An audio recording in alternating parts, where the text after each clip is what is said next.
DNS server ini sangat memusingkan.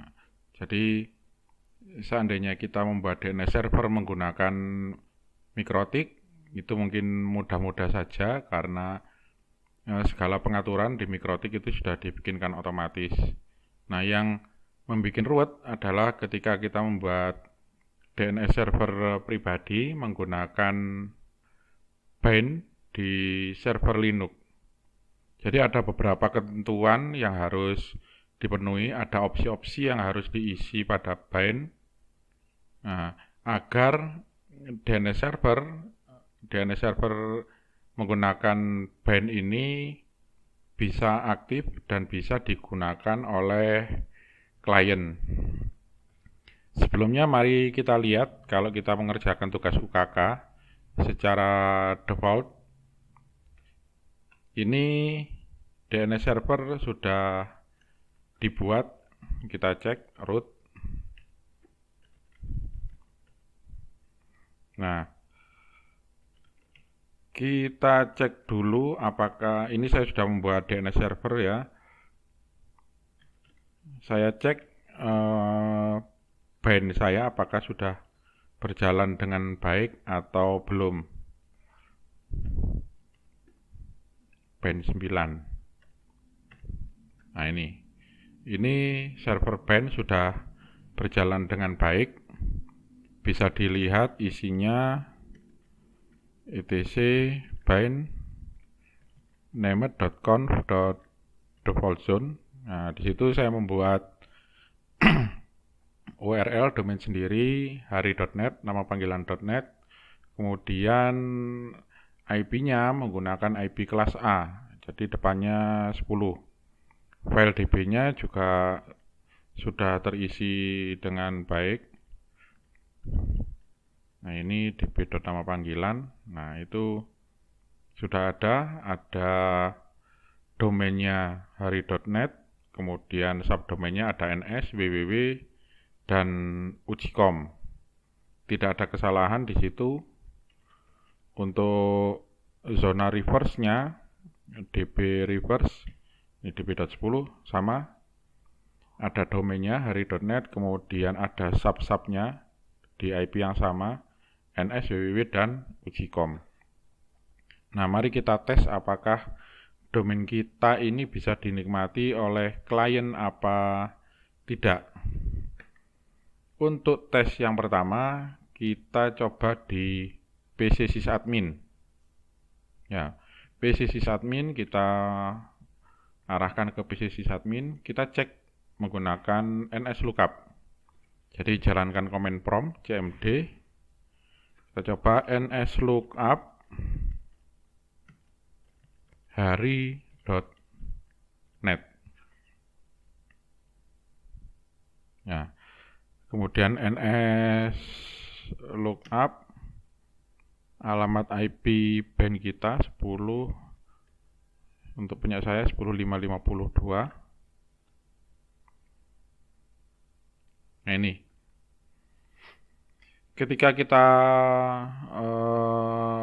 memeriksa query DNS, jadi untuk memeriksa kesesuaian antara domain dan alamat IP-nya, kita cek hari.net ini sama mengarah ke server 10.552.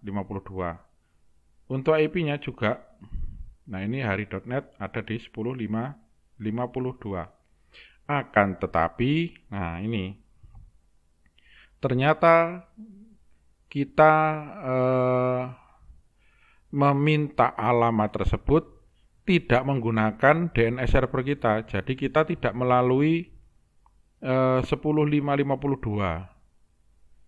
Ternyata kita melalui 10.551. Yang artinya ketika kita meminta alamat domain, kita memintanya kepada mikrotik. Yang menjawab adalah mikrotik, router, bukan server bind kita.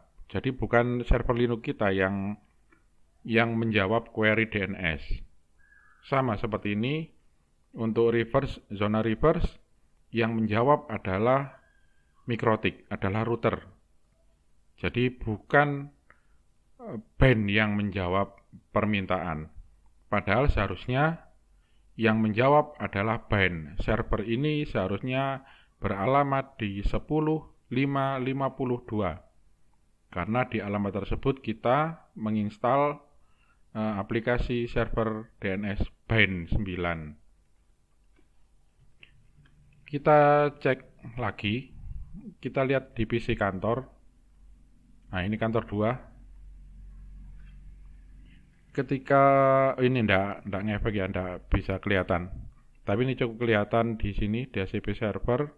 DNS-nya adalah 550 192.168 dan ini 192.168. Jadi sama sekali permintaan DNS-nya itu tidak mengarah ke band 9. Kita coba di PC kantor yang lain, PC Designer. Nah, ini PC Designer. PC Designer ini cek NS lookup hari.net.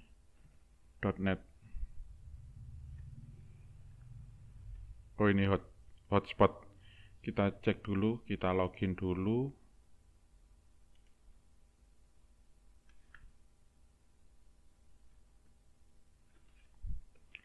hotspot.hari.net. Saya login dulu sebagai admin, ini belum saya ganti. Nah, sudah login. Saya ulang lagi, nslookup.hari.net. Nah, ini ternyata tetap ya, hari.net memang dijawab. Ada di alamat IP 10.552. Tapi ternyata panggilan DNS kita tidak melalui bind, tetapi langsung melalui hotspotnya Mikrotik. Ada di 192.168.550. Jadi sama sekali DNS kita, band 9 kita itu tidak digunakan. Sia-sia kita membuatnya.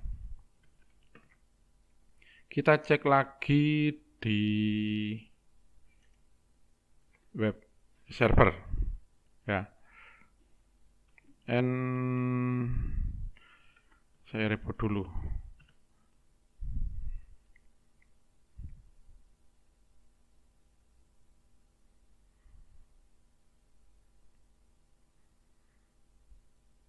Login belum. Ini login. Nah, saya cek menggunakan nslookup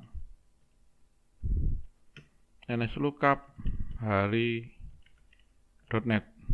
Nah, dijawab 10.552 sama. Tapi ternyata tetap saja servernya melalui Mikrotik.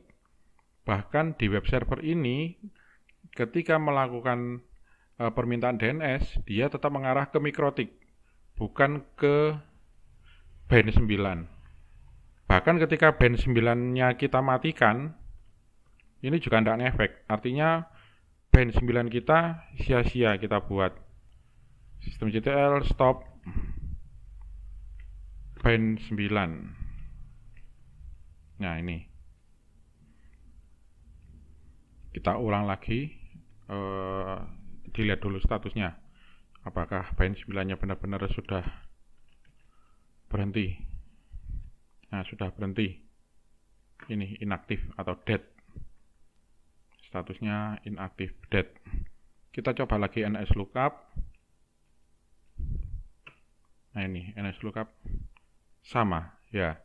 Jadi meskipun bandnya hidup, mati, tidak ngefek karena permintaan DNS kita itu selalu ke Mikrotik.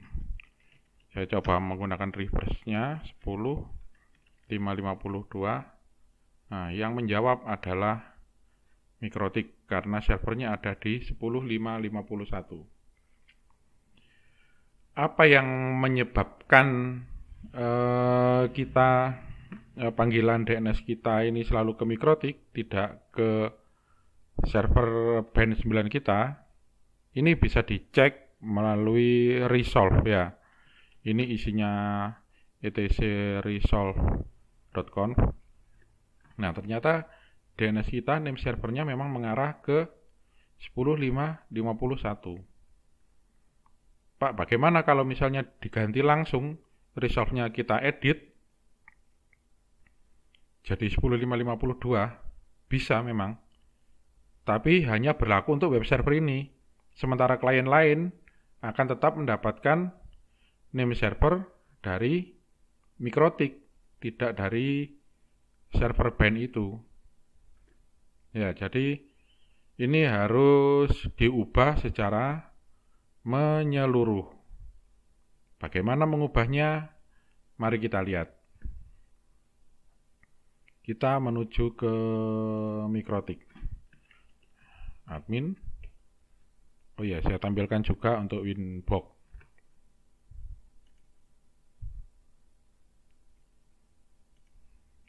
Kita jalankan Winbox.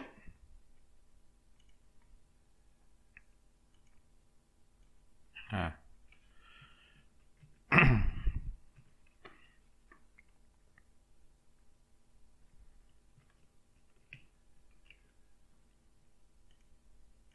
saya pindah dulu. Nah, kita lihat DHCP server kita, IP, DHCP server print. Nah, ini DHCP servernya, kemudian IP, DNS, print. Nah, ini servernya kosong, tidak ada isinya. Kemudian dynamic servernya itu ikut jalur internet. Ini harus kita ubah. Pada DHCP server yang kita buat, kita juga harus menetapkan DNS server yang wajib dipanggil oleh klien. Ini, IP DHCP server network print. Perbandingannya ada di sini.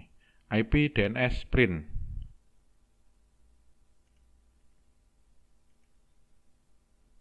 IP DNS print. Nah, ini IP DNS print.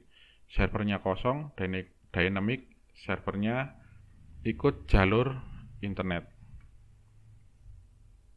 Tentu saja ini server harus kita isi dengan server band kita. Kita beri alamat 10.5.52.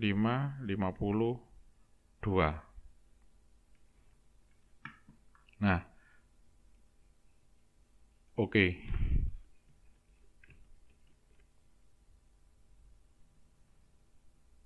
Ntar mana tadi? IP, DNS, print, ya.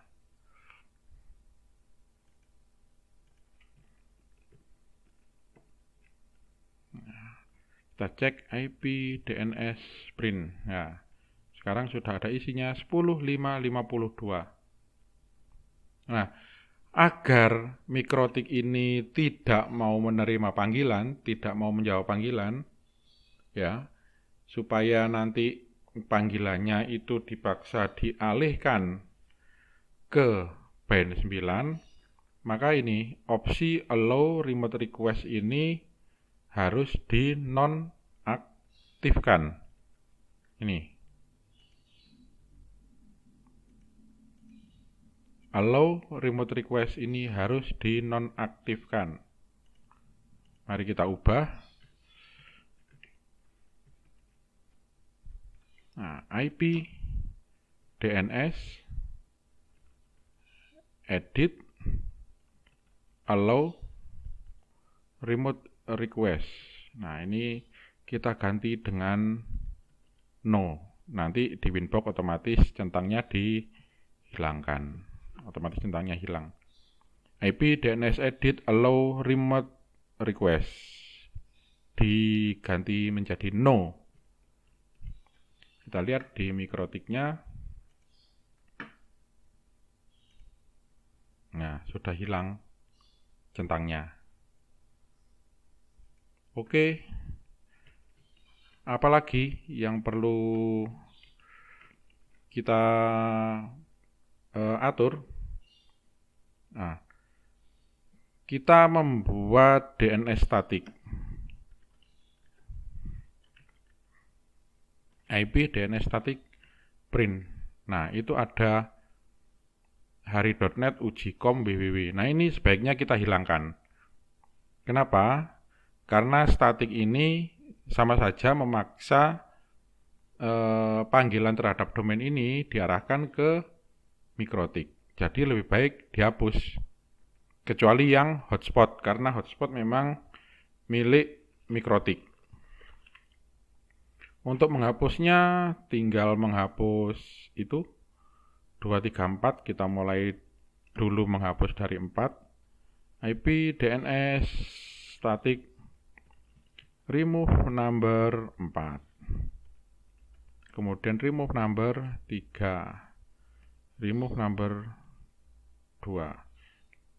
Kenapa dimulai dari yang paling bawah? Karena kalau dimulai dari yang paling atas, itu nomornya akan bergeser. Kita cek IP DNS static print. Nah, sudah hilang. Jadi tinggal ada hotspot.hari.net. Itu tidak perlu dihapus karena memang hotspot itu memang harus ada di mikrotik. Oke. Apalagi yang kita perlukan? Kita perlu mendaftarkan DNS server pada DHCP server kita. Kita lihat IP DHCP server network print. Jadi ada di network. Silakan dilihat di network ini ada daftar DNS server yang masih kosong. Ini harus diisi DNS servernya. Untuk mengisinya bagaimana? Kita lihat dulu di Winbox.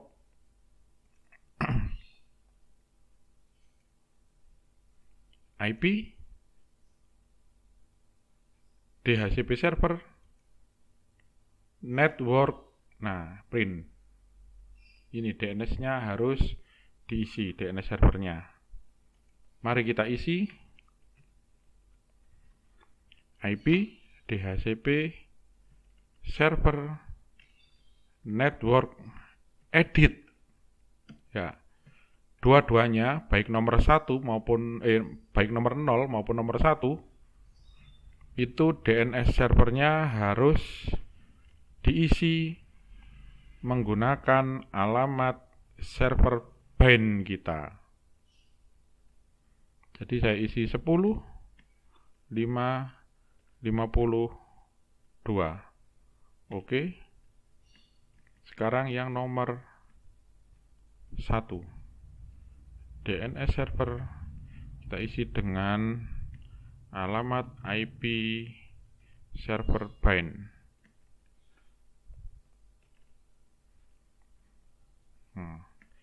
Kita cek dengan print.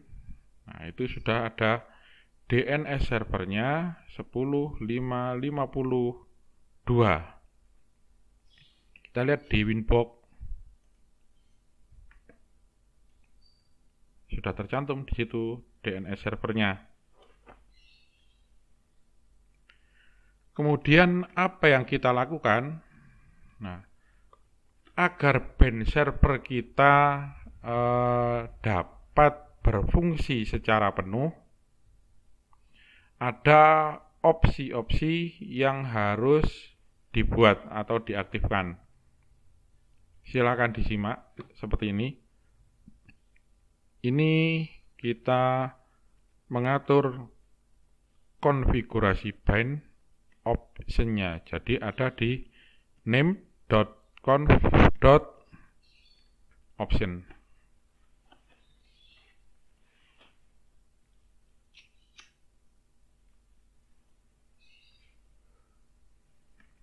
Silakan dilihat di sini ada forwarder. Sebelumnya tertutup tanda double slash. Nah, seperti ini. Hilangkan tutupnya agar forwarder ini aktif. Apakah itu forwarder? Jadi forwarder adalah ketika server kita menerima permintaan yang tidak mungkin dijawab oleh band, jadi meminta alamat internet karena band tidak punya daftarnya, maka dia akan meneruskan permintaan kepada server ini. Ini adalah Quad 1 atau servernya Cloudflare 1111, boleh juga pakai Quad 8 4x8, ini servernya Google 8888. Silakan gunakan yang mana saja, bisa pakai Quad 1 atau Quad 8. Nah, ganti saja. Tadi sebelumnya adalah 0000, saya ganti 111, sekarang saya ganti dengan 8888. Forwarder harus diaktifkan agar band 9 ini bisa meneruskan permintaan domain internet ke server yang dinyatakan di situ.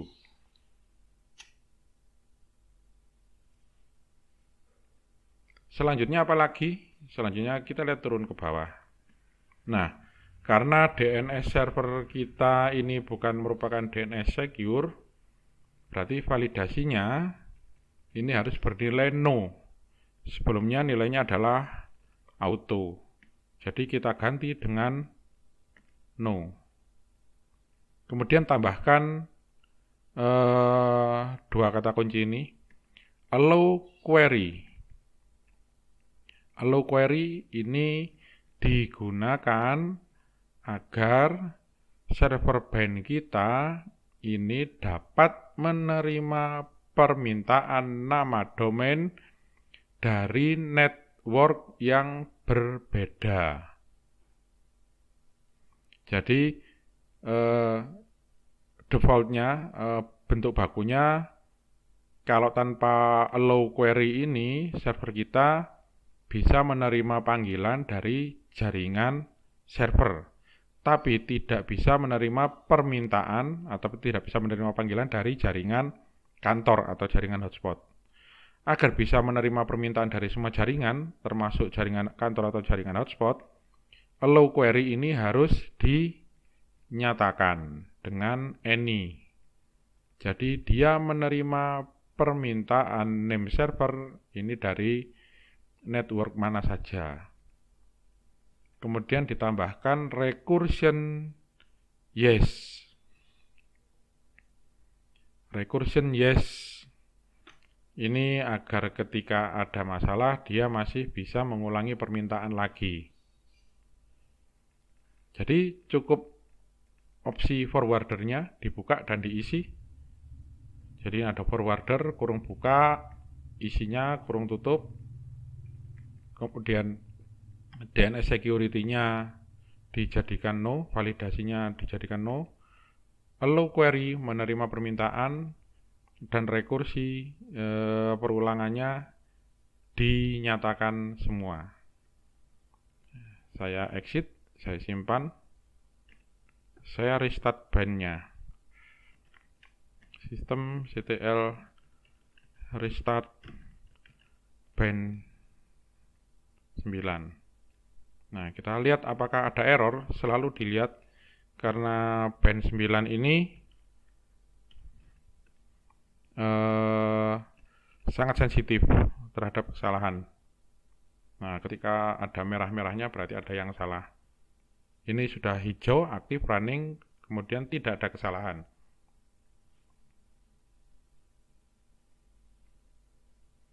Sekarang mari kita uji. nslookup hari.net. Tentu saja ini masih salah. Oh, sudah benar. Servernya menggunakan 10.552.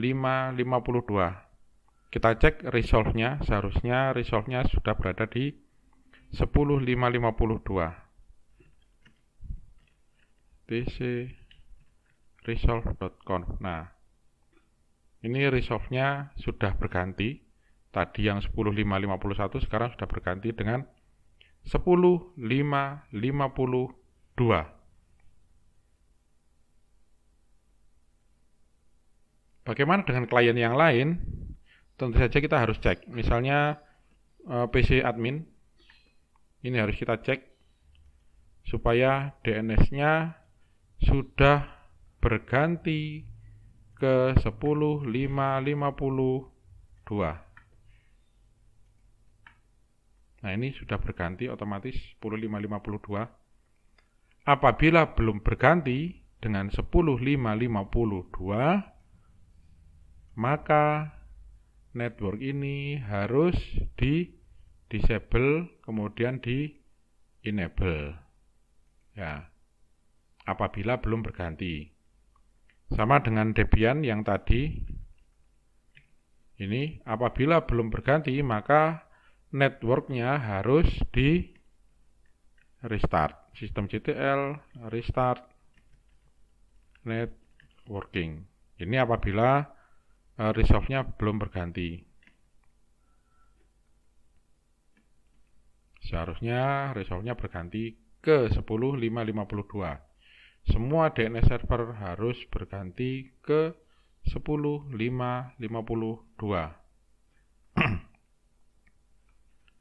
Kita cek yang PC Designer, ini jaringan kantor, jaringan hotspot. Nah, statusnya kita lihat. DNS-nya sudah berganti ke 10.552. Kok bisa berganti sendiri, Pak? Iya, karena DNS server saya, list time-nya saya set hanya 15 menit. Jadi tiap 15 menit itu selalu merefresh sendiri. Sementara kalau kalian default-nya 3 hari, 3D itu ketika kalian men-setup DHCP server. 3D tidak kalian rubah. Sementara punya saya sudah saya rubah DHCP servernya, list time-nya jadi 15 menit. Nah, kita cek NSLookup yang di sini. Ini tadinya NSLookup hari.net, ini ke 192.168.550. Kita cek lagi NSLookup 10.552, tapi sudah melewati band 9 karena servernya sudah ada di 10.552. Kita lihat di PC kantor, DNS-nya tadinya 10.550. Sekarang kita lihat, nah sudah berganti DNS-nya 10.552, berbeda dengan yang tadi. Ya tadi 192.168.550, sekarang 10.552. Jadi ketika kita ngeping ke ujicom.hari.net, dia selalu meresolve ke 10.552. Bagaimana dengan internet? Kita cek apakah dia bisa meresolve alamat internet. Google.com. Bisa ya, alamat Google di sini adalah 142.251.12.102. Dia tetap bisa meresolve ke internet, dia tetap bisa mengakses alamat internet, tapi dia akan mengalihkan alamat lokal ke server yang sesuai. Nah, demikian cara mengalihkan DNS yang benar. Jadi DNS server kita, band kita tidak sia-sia kita buat, dan semua permintaan name server itu akan selalu dilewatkan, akan selalu dilakukan kepada band 9. Intinya bagaimana? Intinya adalah isi ini IP DHCP server network. Nah, DNS servernya harus diisi. Kemudian IP DNS ini servernya juga harus diisi. Kemudian perhatikan IP DNS statik. Nah, kosongkan semua DNS statik kecuali yang untuk hotspot. Hotspot biarkan statiknya berada di situ. Sementara DNS statik yang lain dihapus saja karena sudah dipenuhi oleh bind 9. Kalau settingan seperti ini sudah selesai, oh ya, ini allow remote request-nya dari yes diubah menjadi no. Kalau semua settingan sudah selesai, baru kemudian semua network di restart, yang Windows di disable enable. Jangan lupa sebelum menyelesaikan bind, selesai membuat file db, ya, selalu ubah ini etc bind named.conf.option, karena ketika opsinya tidak kita aktifkan, forwarder, query, recursion, dan validasi security-nya ini tidak kita ubah, maka DNS kita tidak bisa berjalan dengan baik. Ketika forwarder ini masih tertutup, maka bind tidak bisa melanjutkan permintaan ke alamat internet. Ketika validasi ini tidak di-no-kan, ya, DNS kita kemungkinan tidak akan dianggap karena DNS kita tidak menggunakan security, tidak menggunakan SSL.